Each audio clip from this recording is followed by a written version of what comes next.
பெரியோர்களே, தாய்மார்களே, நண்பா, நண்பீஸ், உங்களுக்காக தமிழக வெற்றி கழகத்தின் வெற்றி தலைவரே, தர்மத்தாயின் தவ முதல்வரே, வருக வருக, தலைமை உரை தருக. அதை இருந்து முடிச்சு ஒரு வரலாறு எழுது.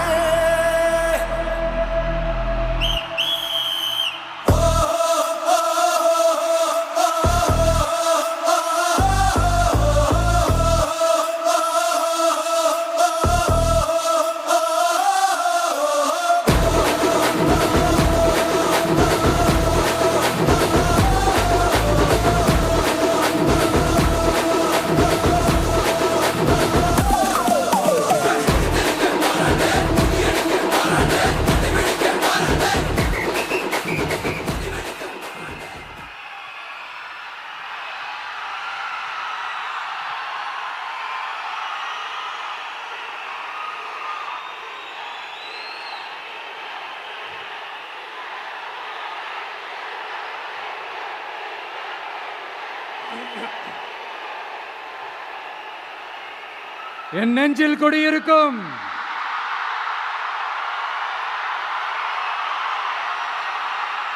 உங்கள் அனைவருக்கும் என்னுடைய வணக்கம். வணக்கம் வணக்கம் வணக்கம் வணக்கம்.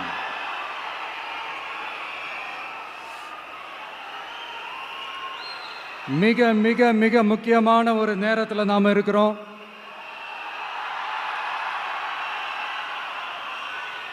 திமுக ஆட்சியை வீட்டுக்கு அனுப்ப போற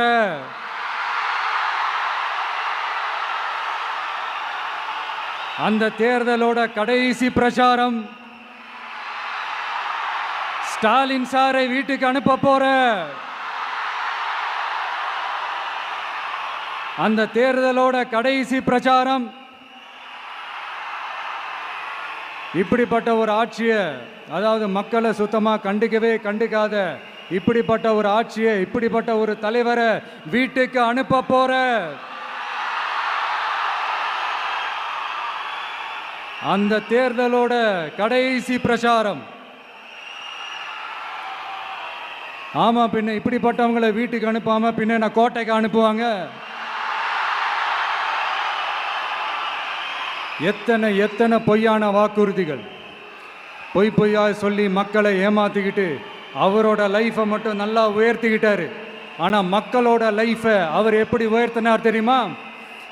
வீட்டு வரியை உயர்த்திட்டாரு, தண்ணி வரியை உயர்த்திட்டாரு, தொழில் வரியை உயர்த்திட்டாரு, விலைவாசியை உயர்த்திட்டாரு, குப்பைக்கு கூட வரி போட்டாரு. இப்படி மக்களோட கஷ்டங்களை மட்டுமே அவர் உயர்த்தி வச்சிருக்கிறார். இன்னும் ஒரு படி மேலே போய், இன்னும் பல படி மேலே போய், தமிழ்நாட்டில் இதுவரைக்கும் எந்த கவர்மெண்ட்டுமே வாங்காத அளவுக்கு கடன், அவ்வளவு கடனை வாங்கி வச்சுக்கிட்டு அந்த கடன் சுமையும் உயர்த்தி வச்சிருக்கிறார். எவ்வளோ? 5-6 லட்சம் கோடி. இத்தனை லட்சம் கோடியை வாங்கிக்கிட்டு எத்தனை பிரச்சனைகளை சால்வ் பண்ணியிருக்கலாம். அட்லீஸ்ட் நம்ம இளைஞர்களோட அந்த கல்வி கடன் அதை ரத்து செஞ்சிருக்கலாம். சரி, இப்போ நம்ம விக்கிரவாண்டி மாநாட்டுக்கு போவோம். அந்த மாநாட்டில் நான் என்ன சொன்னேன்? நம்மளுடைய அரசியல் எதிரி யாரு? திமுக. நம்மளுடைய கொள்கை எதிரி யாரு? பாஜக. அன்னையிலேருந்து இன்னி வரைக்கும் அந்த ஸ்டாண்டில் ஏதாவது மாறணுமா? இல்லையே. இந்து முஸ்லீம் கிறிஸ்தவர்கள் எல்லாம் அவங்கவுங்க வழிபாட்டு முறையிலையும் வாழ்க்கை முறையிலையும் மட்டும்தான். ஆனால் தமிழ்நாடுன்னு வந்துட்டா, ஒற்றுமையை காட்டணும்னு வந்துட்டா, நம்ம கிட்ட யாரும் வாலாட்டவே முடியாது, நம்மளோட நல்லிணக்கத்தை யாரும் நாசம் பண்ணவே முடியாது. சொன்னமா இல்லையா?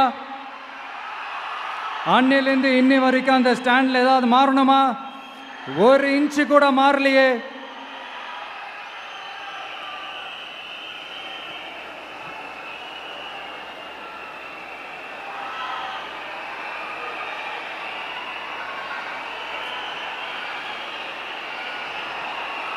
ஒரு இன்ச்சு கூட மாறலையே.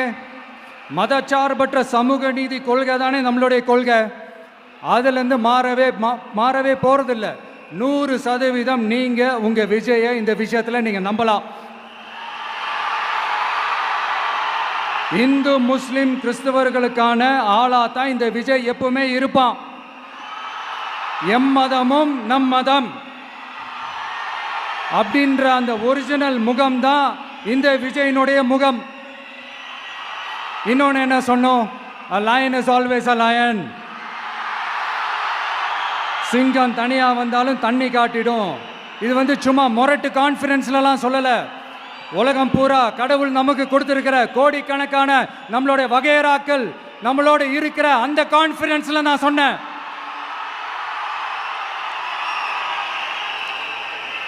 அதனால இந்த விஜய்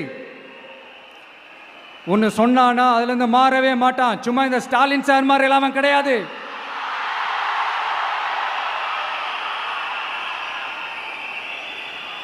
இந்த சிறுபான்மை சகோதரர்களுடைய ஓட்டு வாங்கிறதுக்காக ஒரு பக்கம் கோடி கோடியா செலவு பண்ணி தமிழ்நாட்டு காங்கிரஸை தூக்கி பைக்குள்ள போட்டுக்க வேண்டியது, இன்னொரு பக்கம் கட்சியை காப்பாற்றிக்கணுங்கிறதுக்காக பாஜகவோட மறைமுக கூட்டணியில் இருக்க வேண்டியது, ஒரு பக்கம் கதர் வேஷம் போட வேண்டியது, இன்னொரு பக்கம் காவி வேஷம் போட வேண்டியது.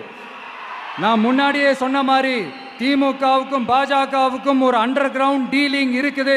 எப்போ சொன்னேன்? கிட்டத்தட்ட ஒரு 1.5-2 வருஷத்துக்கு முன்னாடி சொன்னேன். அன்னைக்கு சொன்னது இன்னைக்கு இந்தியா முழுக்க எதிரொலிக்குதா? West Bengal CM Mamata Banerjee madam இதைத்தானே சொன்னாங்க. இன்ஃபேக்ட் ஸ்டாலின் சார் பேரை மென்ஷன் பண்ணி அந்த குற்றச்சாட்டை சொன்னாங்க. இதுக்கு என்ன சார் பதில் வச்சு சொல்ல போறீங்க? ஸ்டாலின் சார் மக்கள் கிட்ட மாட்டிக்கிட்டு முழிக்கிறாரு.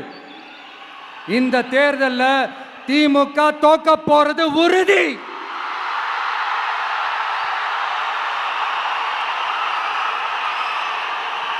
தோத்துட்டு அந்த ஆஃப்டர் எலெக்ஷன்ஸ் அந்த எஃபெக்ட் என்னவா இருக்கும்னு இப்பவே சொல்றேன். கட்சியை காப்பாத்திக்கணும்ல, ஏகப்பட்ட கேஸ்லாம் இருக்குதுல்ல, லஞ்ச கேஸு, ஊழல் கேஸு, திருட்டு கேஸு, அவங்க குடும்பத்து மேல, மினிஸ்டர்ஸ் மேல எல்லாத்தையும் காப்பாத்திக்கணும்ல. போய் மோடி அவர்கள் காலையும் அமித்ஷா அவர்கள் காலையும் திமுக விழுதா இல்லையான்னு பாருங்க.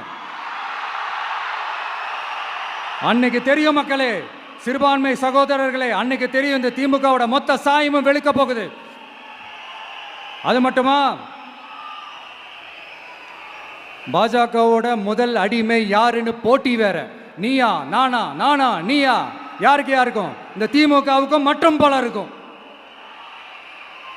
அதனால சிறுபான்மை சகோதரர்களோட இந்த விஜய் கூடவே நிப்பான் நிப்பான் நிப்பான். அதுல எந்த மாற்று கருத்துமே கிடையாது.